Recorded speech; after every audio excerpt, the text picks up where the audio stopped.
Hey, how you doing? This is RJ. In my last video, I talked about why current comics have no substance behind their content, and how that was something that proceeded from the top down. But today, I want to look at why the stories, and to some extent the art, has no substance behind it either. And to do that, I can think of no better way than to look at heroes once again. And I'm sure that's no surprise to anybody who listens to my channel, because what this entire channel is centered around is the idea of hero. Now, what I'm going to do is once again go back to that old definition of what a hero is, that definition that has accompanied Western civilization for 3,000 years, that a hero is a paragon of virtue. And I'm going to look at one of the virtues that I haven't looked at before, because it's a little bit more complicated than the ones that I have previously talked about. And that virtue is love.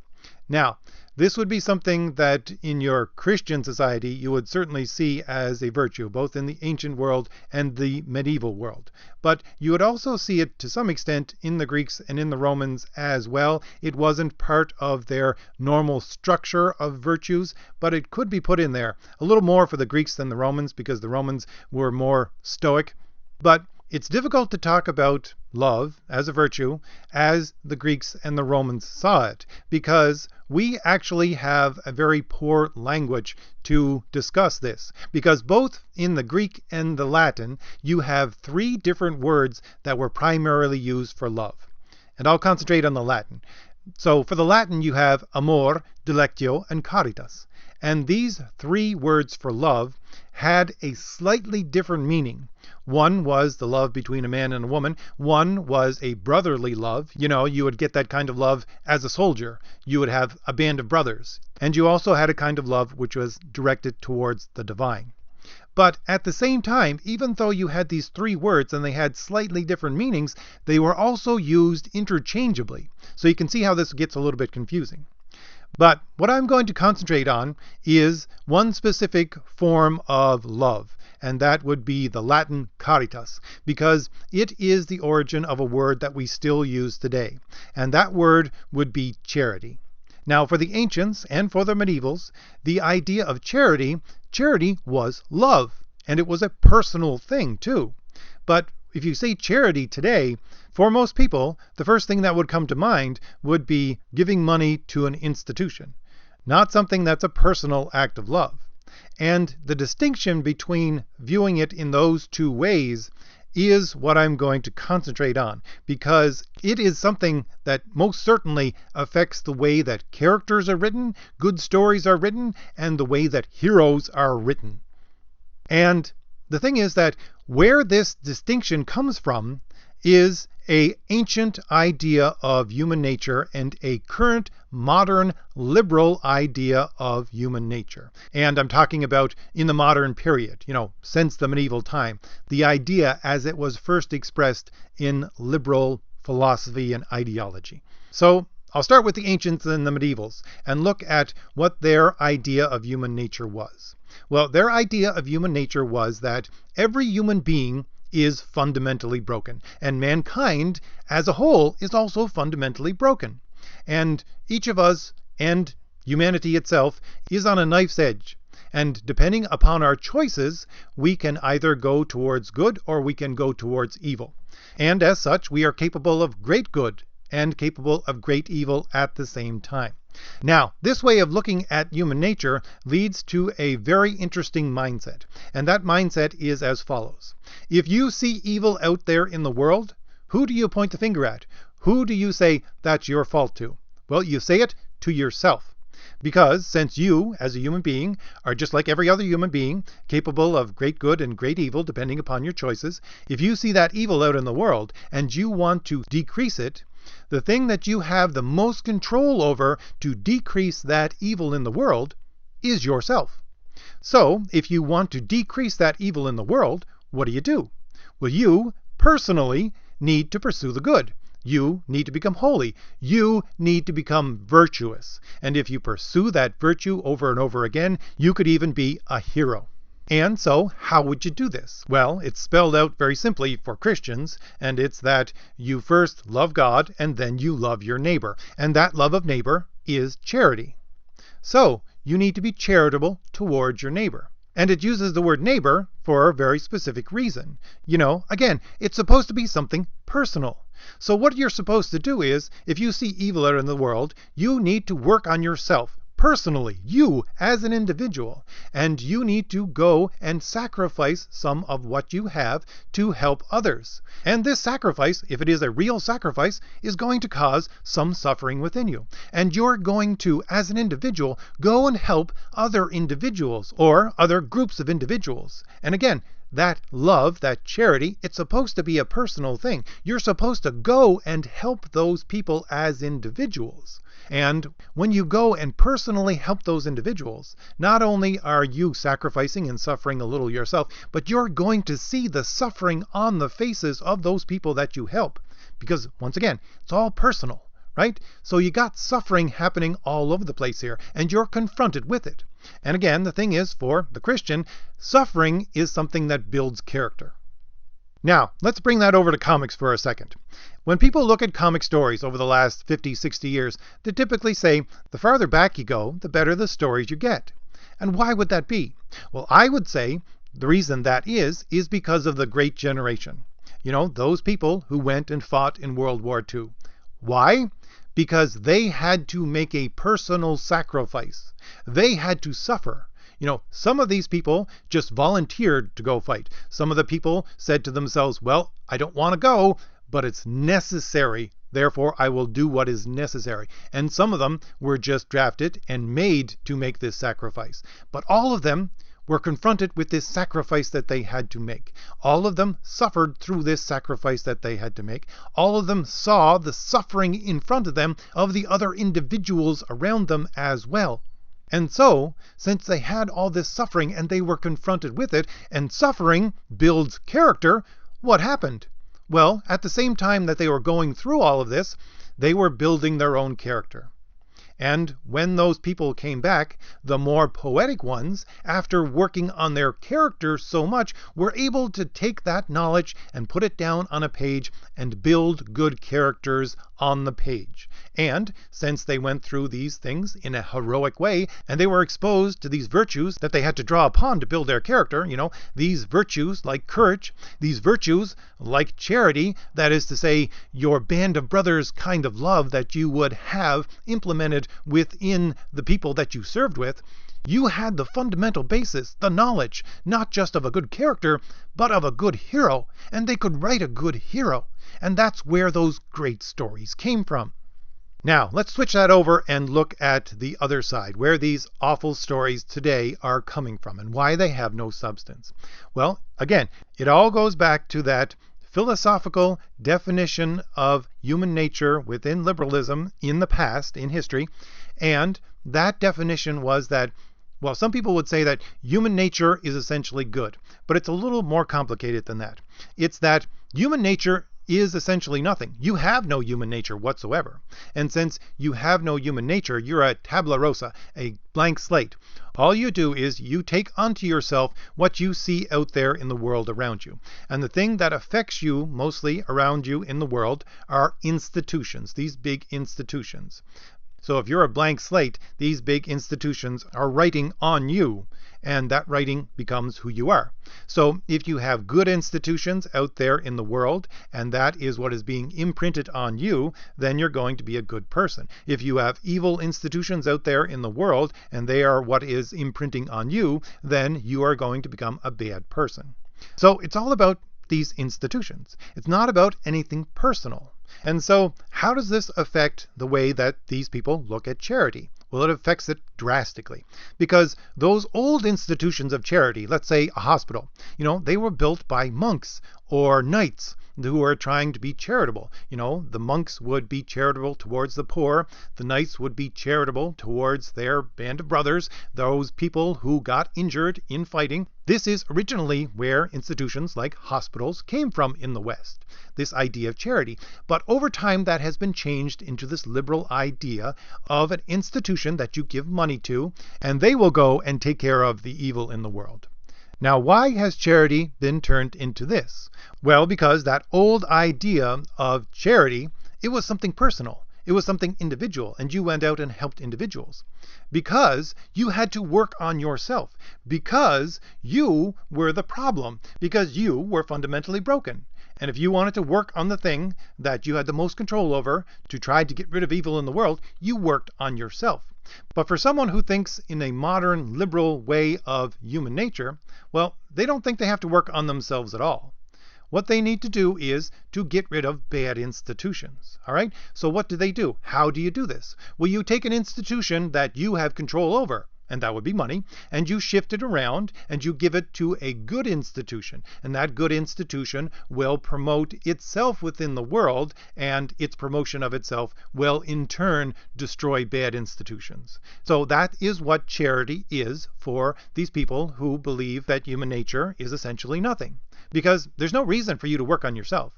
You working on yourself does nothing. You need to change the institutions in the world. You need to promote those good institutions in the world and destroy those bad institutions in the world. So it has nothing to do with the individual. It has to do with these institutions.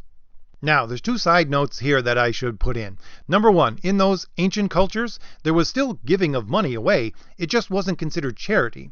It was considered something like almsgiving or tithing, or if you were a prince or a king, it would be magnificence. It was more akin to paying a tax than to a personal act of love. So it wasn't considered charity. So that's one. But number two, people are probably asking themselves, well, how do these good institutions bring about this better world? Well, the thing is that they do it through education.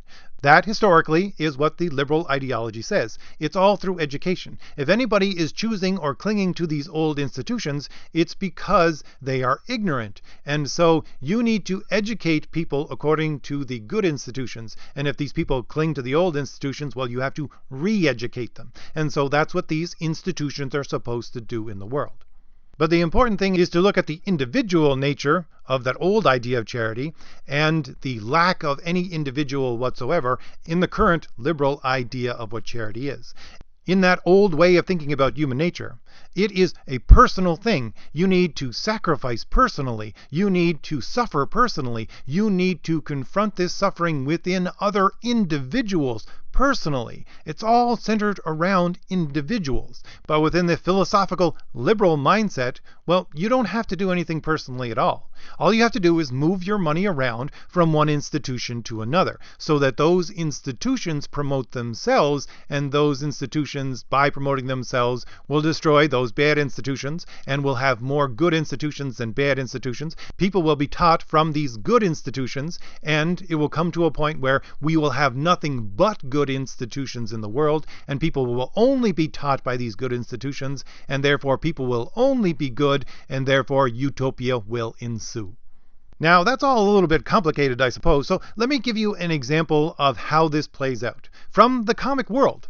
So you had Richard Meyer, Diversity in Comics, and he wanted to sort of build a bridge between the SJW people and himself and say that, look, I want to sell to you too. So what I'm going to do, he said, was I'm going to do a second printing of my book, Jawbreakers, and I'm going to give the money to a charity which you SJW people would support. And this is what he did. But when he tried to do this, what happened? Well, these SJW people tried to stop him from being able to do this. And when they couldn't stop him from making this money to give to this charity, then they tried to stop the money from getting from him to the charity, or they tried to stop the charity from accepting the money itself. And he was left scratching his head going, what is the matter with these people? All I want to do is to give this money to a charity that they would normally support. Why are they trying at every turn to stop me from giving money to this charity?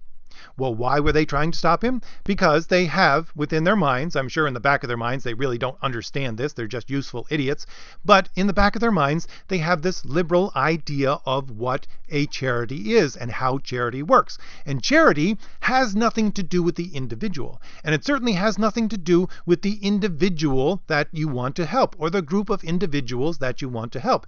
That's secondary. That's just something that's off to the corner, those individuals that you help. No, what charity is for them is the promotion of good institutions. And since they saw him, Diversity in Comics, as a bad institution, since they saw his book, Jawbreakers, as a bad institution, and his fan base, which would be Comicsgate and just normal people who want traditional comics, as a bad institution, he was supporting all of these bad institutions in doing this more than he would be supporting the good institution that he would give the money to.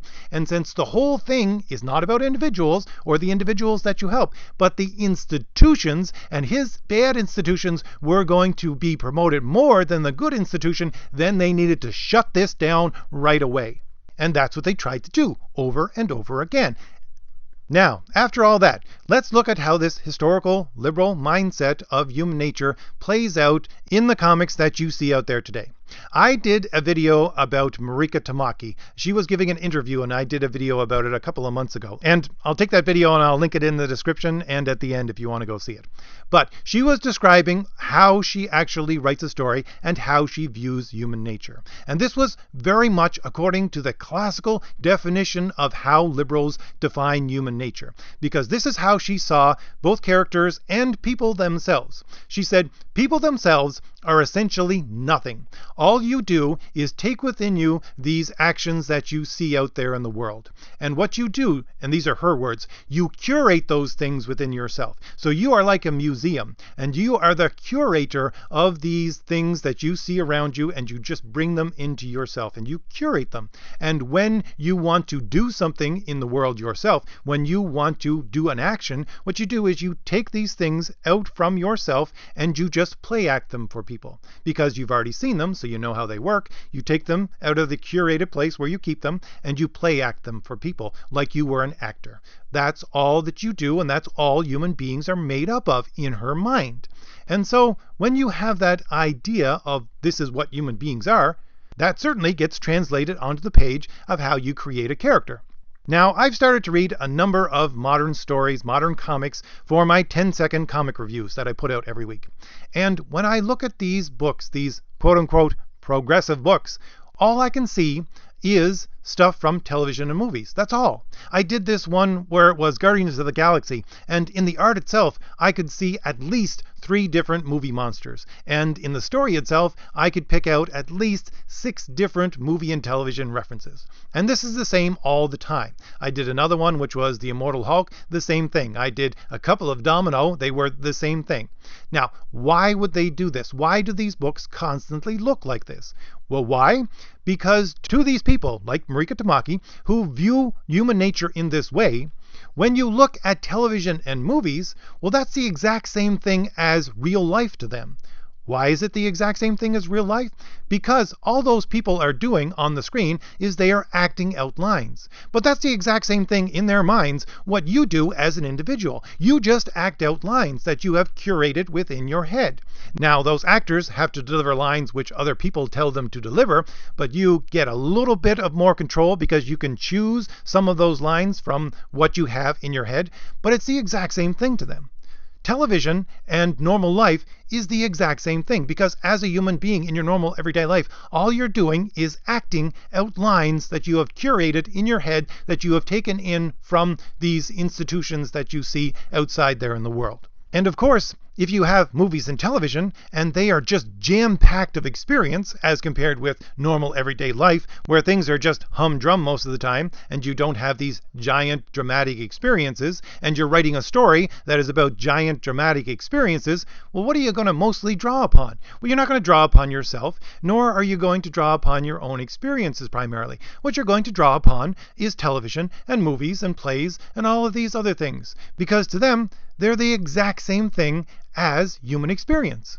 And to some extent, I would say it would be the only experience that they would have about these ideas of what a hero actually is. Because again, you have these people. They don't actually think that they have to work on themselves. They don't have to be virtuous or become better or pursue the good. They don't have to do any of that, because it's not within their view of what human nature is for them to have to do any of that. And since they don't have to do anything like that, since they don't have to sacrifice, since they don't have to suffer, since they don't have to pursue these virtues, then they never see suffering within themselves. themselves, nor do they ever wish to see it within other people as well. You know, those people that they want to help, those poor, unfortunate people. No, they don't want to dirty their hands with those people. That's why they just give money to these charities, because they don't have to interact with all that suffering, because they don't want to see that. And when they exclude this kind of thing from their life, they exclude suffering, they exclude sacrifice, they exclude virtue, then they have no clue what a hero actually is. The only exposure that they might have to any such idea would be through television and movies and books. And so that's all that they do to construct a story.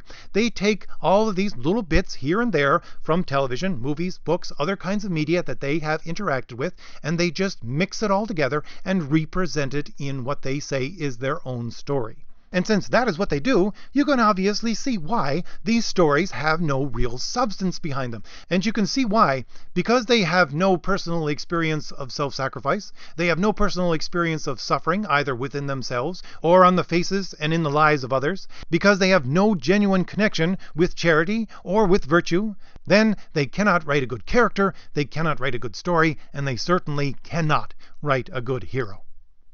So, if I've given you anything new to think about, hit like, hit the shield in the lower right hand corner of your screen to subscribe, and leave me a comment. Tell me what you think about all this. Alright, I'll see you later. Bye.